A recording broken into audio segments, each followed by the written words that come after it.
बिस्मिल्लाहिर्रहमानिर्रहीम।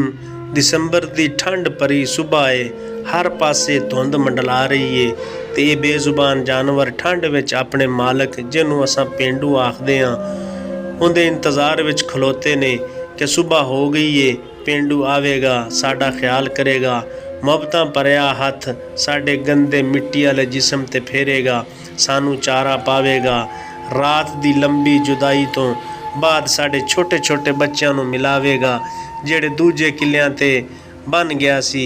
ते पेंडू भी सादा लो इन्हां दा ख्याल करके बड़ा खुश होंदा है, अपने बच्चों तो भी वध इन्हां दा ख्याल रखदा है, अपनी खुशी गमी नूं भुला के इन्हां दा ख्याल रखना अपने ते फर्ज समझदा है। इस सादा लो पेंडू दी मुहब्बत विच ये जानवर भी इन्ने गर्विदा हो जाते ने कि जूं ही ये इन्हां विच आंदा है इन्हां दी खुशी दी इंतहा नहीं रहिंदी ते बदले विच अपने बदन नूं कट के बाल्टियां दुध दियां भर के अपने मालक नूं देंदियां ने। पेंडू जेडी ईमानदारी नाल इन्हां दी सांभ करदा है उस तो वध ईमानदारी नाल खालस दुध लोकां नूं देंदा है। इंज सादा लो पेंडू ते ये जानवर एक दूसरे दा सहारा बनते ने, एक दूसरे दा ख्याल रखते ने।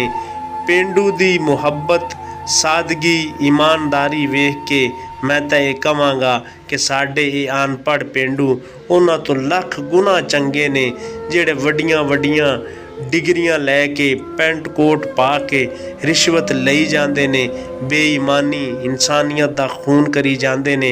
हलाल हराम दे विच उन्हां नूं तमीज़ नहीं रही, उन्हां दी हलाल हराम दी तमीज़ ख़त्म हो गई है। तो मैं यही कहांगा कि पेंडू तेरी सादगी तेरी ईमानदारी नूं सलाम।